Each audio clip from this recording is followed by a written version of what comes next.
Bible in a Year Live, Chronological Project, Week 32, Day 6, The Message. Introduced to the Terrors of Death. This is the message of God the Master to Tyre. Won't the ocean islands shake at the crash of your collapse, at the groans of your wounded, at your mayhem and massacre? All up and down the coast, the princes will come down from their thrones, take off their royal robes and fancy clothes, and wrap themselves in sheer terror. They'll sit on the ground, shaken to the core, horrified at you. Then they'll begin chanting a funeral song over you. Sunk to the bottom of the sea, famous city on the sea. Power of the seas, you and your people, intimidating everyone who lived in your shadows. But now the islands are shaking at the sound of your crash, ocean islands in tremors from the impact of your fall. The message of God the Master. When I turn you into a wasted city, a city empty of people, a ghost town, and when I bring up the great ocean deeps and cover you, then I'll push you down among those who go to the grave, the long, long dead. I'll make you live there in the grave and old ruins with the buried dead. You'll never see the land of the living again. I'll introduce you to the terrors of death, and that'll be the end of you. They'll send out search parties for you, but you'll never be found.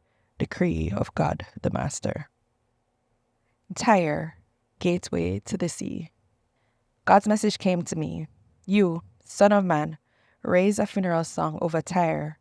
Tell Tyre, gateway to the sea, merchant to the world, trader among the far-off islands. This is what God the Master says. You boast, Tyre, I am the perfect ship, stately, handsome. You ruled the high seas from a real beauty, crafted to perfection. Your planking came from Mount Hermon junipers. A Lebanon cedar supplied your mast. They made your oars from sturdy Bashan oats. Cypress from Cyprus, inlaid with ivory, was used for the decks. Your sail and flag were of colorful embroidered linen from Egypt. Your purple deck awnings also came from Cyprus. Men of Sidon and Arvad pulled the oars. Your seasoned seamen, O Tyre, were the crew. Ship's carpenters were old stalls from Byblos. All the ships of the sea and their sailors clustered around you to barter for your goods. Your army was composed of soldiers from Paras, Lud, and Put, elite troops in uniformed splendor. They put you on the map. Your city police were imported from Arvad, Helek, and Gamad. They hung their shields from the city walls, a final, perfect touch to your beauty. Tarshish carried on business with you because of your great wealth. They worked for you, trading in silver, iron, tin, and lead for your products. Greece, Tubal, and Meshech did business with you, trading slaves and bronze for your products. Beth Togarmah traded work horses, war horses, and mules for your products. The people of Rhodes did business with you. Many far-off islands traded with you in ivory and ebony. Edom did business with you because of all your goods. They traded for your products with agates, purple textiles, embroidered cloth, fine linen, coral, and rubies. Judah and Israel did business with you. They traded for your products with premium wheat, millet, honey, oil, and balm. Damascus, attracted by your vast array of products and well-stocked warehouses, carried on business with you, trading in wine from Helbon and wool from Zahar. Danites and Greeks from Yizal traded with you, using wrought iron, cinnamon, and spices. Dedan traded with you for saddle blankets. Arabia and all the Bedouin sheikhs of Kedar traded lambs, rams, and goats with you. Traders from Sheba and Ramah in South Arabia carried on business with you in premium spices, precious stones, and gold. Haran, Kenah, and Eden from the east in Assyria and Midian traded with you, bringing elegant clothes, dyed textiles, and embroidered carpets to your bazaars. The great Tarshish ships were your freighters, importing and exporting. Oh, it was a big business for you, trafficking the seaways. Your sailors now mightily, taking you into the high seas. Then a storm out of the east shatters your ship in the ocean deep. Everything sinks. Your rich goods and products, sailors and crew, ships, carpenters and soldiers, sink to the bottom of the sea. Total shipwreck. The cries of your sailors reverberate on shore. Sailors everywhere abandon ship. Veteran seamen swim for dry land.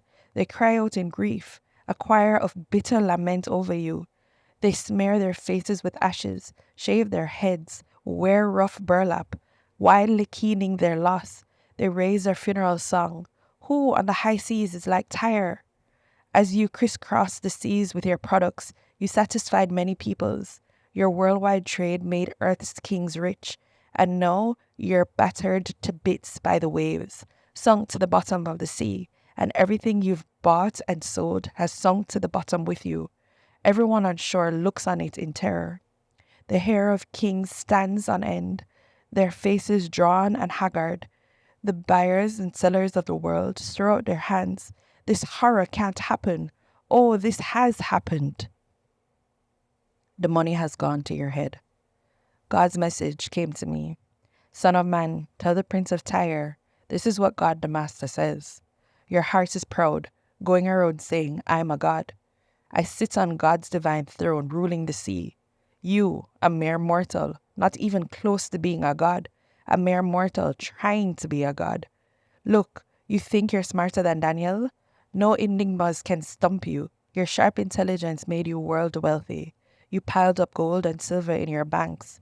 You used your head well, worked good deals, made a lot of money, but the money has gone to your head, swelled your head. What a big head.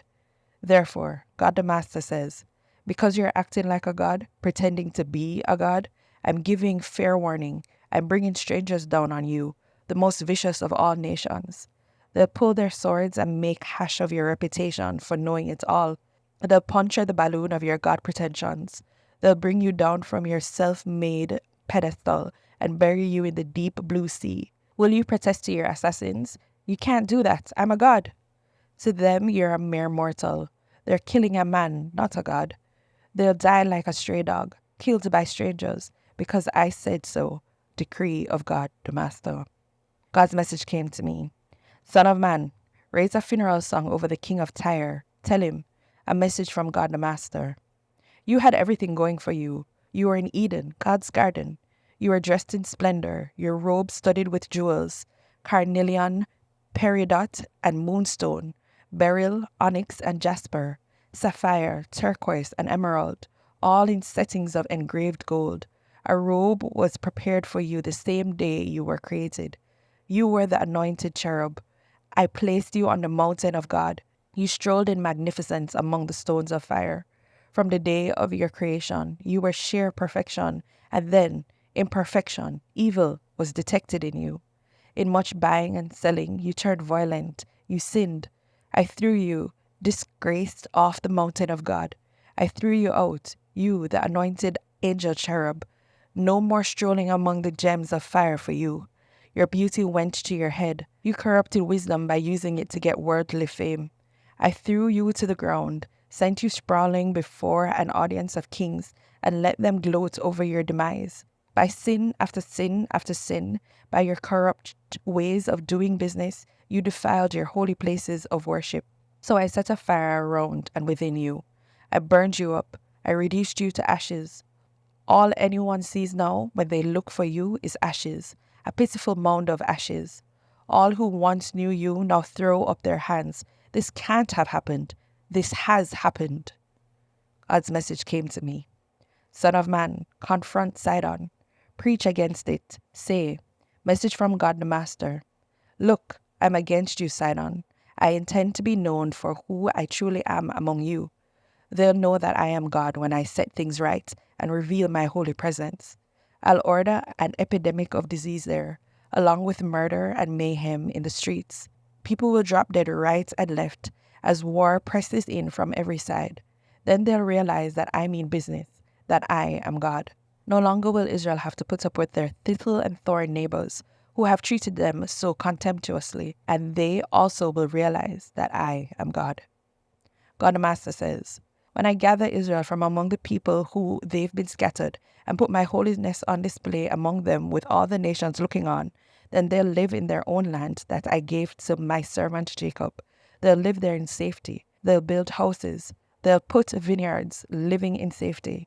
Meanwhile, I'll bring judgment on all the neighbors who have treated them with such contempt, and they'll realize that I am God.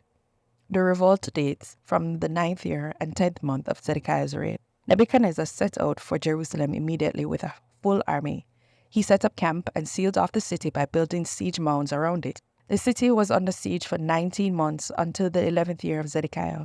By the 4th month of Zedekiah's 11th year, on the 9th day of the month, the famine was so bad that there wasn't so much as a crumb of bread for anyone. Then there was a breakthrough. At night, under cover of darkness, the entire army escaped through an opening in the wall. It was the gate between the two walls above the king's garden.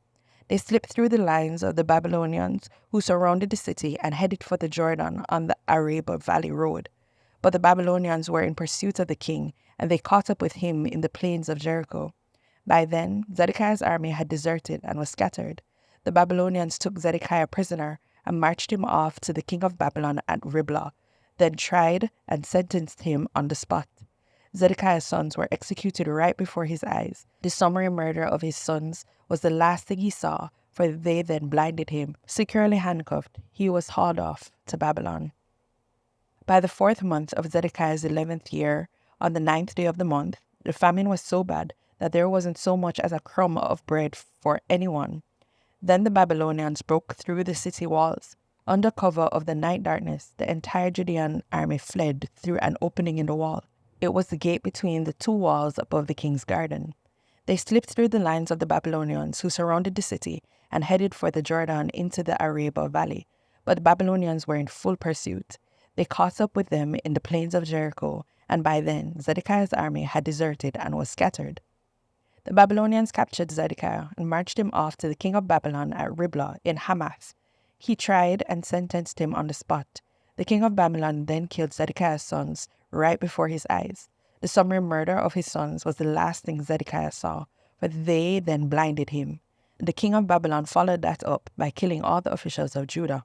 Securely handcuffed, Zedekiah was hauled off to Babylon. The king of Babylon threw him in prison, where he stayed until the day he died.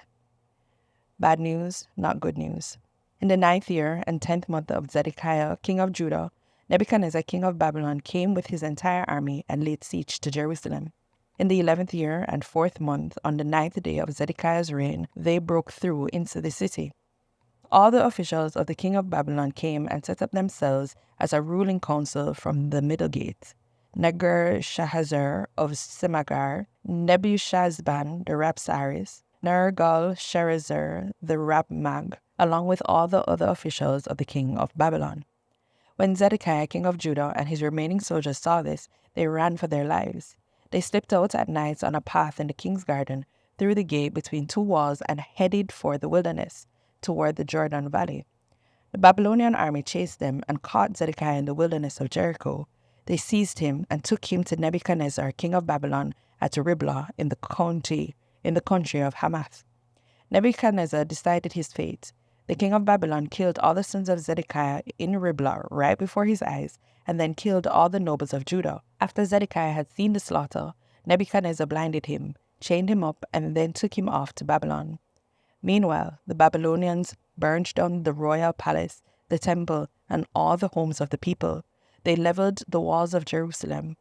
Nebuzaradan, commander of the king's bodyguard, rounded up everyone left in the city, along with those who had surrendered to him, and herded them off to exile in Babylon. He didn't bother taking the few poor people who had nothing. He left them in the land of Judah to eke out a living as best they could in the vineyards and fields.